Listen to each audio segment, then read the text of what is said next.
जय श्री जगन्नाथ भाई मैंने सर्वप्रथम गुरुदेव गणपति एवं जगदम्बाଙ୍କୁ प्रणाम करी आज आम आमर वास्तुर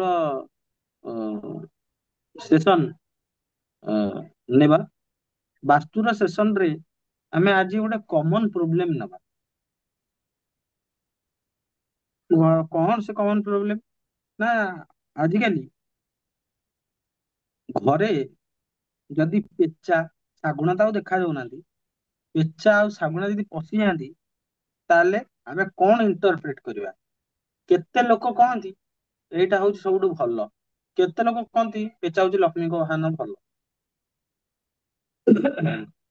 ତେଣୁ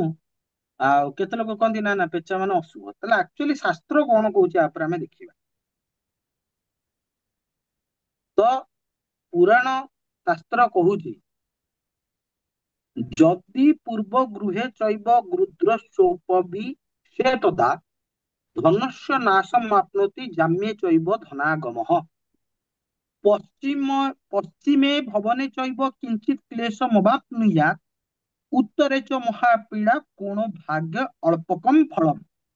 यदा च पूर्वाभिमुखो गृहोपरि विशेषतः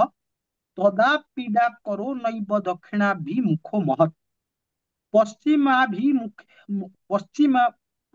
पश्चिमाभिमुखश्चैव रूढां भयमुपादिशेत् उत्तराभिमुखे चैव परां चिन्तामवाप्नुयात्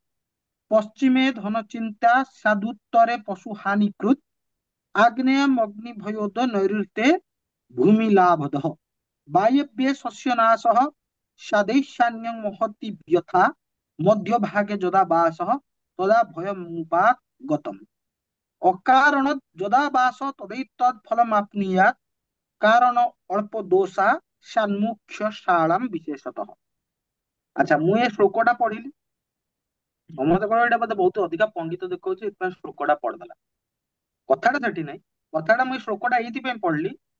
କି ଆପଣ ମାନଙ୍କୁ ମୁଁ ଏଇଟା କହିବାକୁ ରିକ୍ୱେଷ୍ଟ କରିବି ଯେ ଏଇଟା ଆମେ ମନରୁ କହୁନୁ ଏଇଟା ଶାସ୍ତ୍ରୋଚିତ କଥାଟା ଆପଣ ମାନଙ୍କୁ କନଭେ କରୁଛୁ ବୋଲି ଆମେ ଏଇ ଶ୍ଲୋକଟି ଆପଣଙ୍କୁ ଶୁଣିବାକୁ ଆପଣ ମାନଙ୍କୁ କହିଲି ଏଠି କି ଏଇଟା ମୁଁ ମନରୁ କହୁନି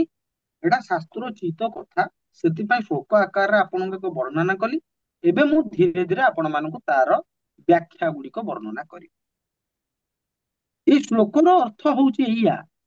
ଶାଗୁଣା ପେଚା ଆଦି ପକ୍ଷୀ ଯଦି ପୂର୍ବ ଗୃହରେ ପ୍ରବେଶ କରନ୍ତି ବା ବସନ୍ତି ତେବେ ଧନନାଶ ଯଦି ଶାଗୁଣା ପେଚା ଗୃହର ପୂର୍ବ ଭାଗରେ ବସନ୍ତି ବା ପ୍ରବେଶ କରିଯାଆନ୍ତି ତେବେ ଧନନାଶ ସେହିପରି ଶାଗୁଣା ପେଚା ଯଦି ଦକ୍ଷିଣ ଗୃହରେ ପଶିଯାଆନ୍ତି ତାହେଲେ ଧନ ପ୍ରାପ୍ତି ହବ ଠିକ ଅଛି ଯଦି ପଶ୍ଚିମ ପଟେ ପଶିଯାଆନ୍ତି ବା ବାସ କରନ୍ତି ତାହେଲେ କ୍ଲେଶ ଉତ୍ତର ପଟ ଗୃହରେ ମହାପୀଡା କୋଣରେ ମାନେ କୋଣ ଜାଗା ଗୁଡାକରେ ସାମାନ୍ୟ କଷ୍ଟ ଫଳ ପୂର୍ବ ମୁଖରେ ବସିଲେ ପୀଡାକାରକ ହୁଏ ନାହିଁ ଦକ୍ଷିଣ ମୁଖରେ ବସିଲେ ମହାପୀଡା ପଶ୍ଚିମାଭିମୁଖରେ ବସିଲେ ମହାଭୟ ଉତ୍ତରାଭିମୁଖରେ ବସିଲେ ଚିନ୍ତାକାରକ ହୁଏ ଅଗ୍ନି କୋଣରେ ବସିଲେ ଅଗ୍ନି ଭୟ ହୁଏ ନୈଋତ୍ୟ କୋଣରେ ଯଦି ପେଚା ଆଉ ଶାଗୁଣା ବସନ୍ତି ତାହେଲେ ଭୂମି ଲାଭ କରାଏ ବାୟବ୍ୟ କୋଣରେ ବସିଲେ ଶସ୍ୟ ହାନି ଏବଂ ଐଶାନ୍ୟ କୋଣରେ ଯଦି ବସିଗଲେ ପେଚା ଆଉ ଶାଗୁଣା ତାହେଲେ ମହାପୀଡା ହୁଏ ଗୃହର ମଧ୍ୟ ଭାଗରେ ବସିଲେ ବିବିଧ ଭୟ ଘଟାଏ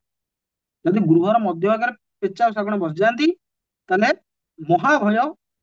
ବିବିଧ ଭୟ ଘଟାଏ ନିଜ ଇଚ୍ଛାରେ ବସିଲେ ଏହି ଶୁଭାଶୁଭ ଫଳ ହୁଏ ଆଉ ଧର ପେଚା କିଏ ବାଡେଇ ଦେଲା କି ଶାଗୁଣ କିଏ ତଡି ଆଇଲା ସିଏ ଆସି ଉଡିକି ଆସି ତମ ସେଲ୍ଟର ଦୌଡିକି ପଶିଗଲା ସେ ଫଳ ଜଣା ପଡିବନି ସେ ତ ତାର ପ୍ରାଣ ବଞ୍ଚେଇବା ପାଇଁ ଉଡିକି ଆସି ପଶିଗଲା ଶାସ୍ତ୍ର କହୁଛି ଯଦି ସେ ସ୍ୱଚ୍ଛକୃତ ଭାବରେ ପେଚାଟି ଉଡି ଆସି ବସିଲା ଶାଗୁଣାଟି ଉଡି ଆସି ବସିଲା ଠିକ ଅଛି ତାହେଲେ ଯଦି କାହାର କିଏ ଧର ଗୋଡେଇ ଆଇଲା ସେ ଧର ପେଚାକୁ ଶାଗୁଣା କିଏ ଗୋଡେଇ ଆଇଲା ସେ ସିଏ ତାର ଡରିକି କୌଣସି କାରଣରୁ କୋଉଠି ଯଦି ପ୍ରବେଶ କରିଗଲା ଘର ଭିତରେ ତାହେଲେ ଅଶୁଭ ହୁଏ ଏଇ ଜିନିଷଟି କୋଉଠି ଅଛି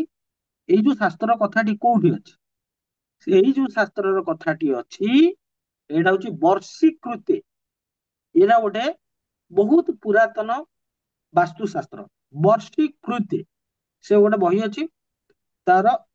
ତା ଦେହରେ ପୁରୁଣା ଆଚାର୍ଯ୍ୟ ମାନେ ବାସ୍ତୁ ସମନ୍ୱିତ କଥା ଗୁଡିକ ଲେଖିଛନ୍ତି, ଯାହାକି ପ୍ରାୟତଃ ଦେଖାଯାଏ ଯେ ସେ କଥନ ଗୁଡିକ ଆଜି ପର୍ଯ୍ୟନ୍ତ କେବେ ଭୁଲ ହେଇନାହିଁ। ତେଣୁ ଏଇ ସେସନଟାରେ ଆମେ ଜାଣିଲେ, ଯଦି ପେଚା ଆଉ ଶାଗୁଣା ଉଡି ଆସି ପ୍ରବେଶ କରନ୍ତି, ବା ପେଚା ଶାଗୁଣା କିଏ ବାଡିଆକୁ ଉଡେଇଲା, ସେ ଡରରୁ କୌଣସି କାରଣରୁ ଆସି ପଶିଗଲେ, ତାହେଲେ ତାର ଫଳ କିଭଳି ଭାବରେ ରହିବ। ତେବେ ଆଜିର ସେସନ ପାଇଁ ଏତିକି। ସମସ୍ତଙ୍କୁ ଜୟ ଶ୍ରୀ ଜଗନ୍ନାଥ।